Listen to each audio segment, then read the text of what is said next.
C'est-à-dire que nous devons, et c'est ce que nous avons comme rôle, eh bien, de tout simplement être capable de donner un son de cloche dans ce combat de civilisation qui est le nôtre aujourd'hui.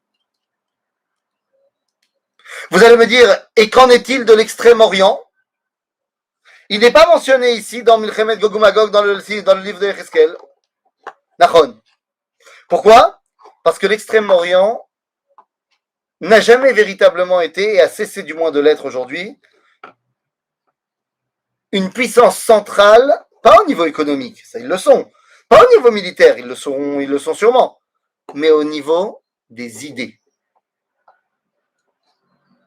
au niveau des valeurs qui sont prônées. C'est pas par là-bas que ça se passe. Et donc, Am Israël doit avoir un avis sur la question. Et le problème, c'est lorsque Am Israël ne parle pas. Le monde entier attend de nous qu'on dise quelque chose et on ne dit rien. Et à Kadosh Baruch Hu, on a marre qu'on ne dise rien. Et donc, il prend les choses en main et il envoie un chamboulement tel dans le monde pour que, ça y est, on prenne conscience de la chose. Ein malasot. Am Israël se doit, de donner son avis sur comment doit être la relation avec le divin. Je pense que, tout à l'heure, quelqu'un me demandait de faire l'analyse de ce qui se passe en ce moment, mais j'ai dit c'est trop tôt, mais il y a une chose qui est évidente, qu'on voit déjà depuis plus qu'une semaine. Vous avez bien conscience que la question,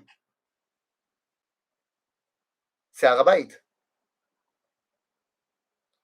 Toutes les tensions du monde aujourd'hui, toutes les frictions, c'est sur la question du Har-Habayit, du mont du Temple. Je n'apprends rien à personne qu'ils ont commencé à tirer sur Jérusalem le jour de Yom Yerushalayim. Et comme ultimatum, c'était qu'il fallait qu'il n'y ait aucun juif sur le mont du Temple. C'est-à-dire que tout le monde ici, que les choses soient bien claires, personne dans le monde entier, qu'il soit musulman ou pas, en vrai, n'en a rien à faire de la cause palestinienne. Mais la question, c'est est-ce qu'on profane Al-Aqsa ou est-ce qu'on profane pas Al-Aqsa? La question, c'est Yerushalayim. Et plus précisément Har-Habayit. Parce qu'en fait, la question est de savoir quelle doit être la relation de l'homme avec Dieu. Pour le christianisme et l'Europe, c'est pas compliqué. La relation de l'homme à Dieu n'existe pas. Elle n'existera qu'après ta mort. Puisque le christianisme dit que l'homme est fondamentalement fauteur dans ce monde, et qu'aucune de ses bonnes actions ne pourra l'emmener au Gan Eden, seule la grâce et la charité chrétienne pourront l'emmener dans l'au-delà, là où il faut. Pour les musulmans, c'est complètement autre chose, c'est l'inverse. Le monde n'est que soumission à Dieu.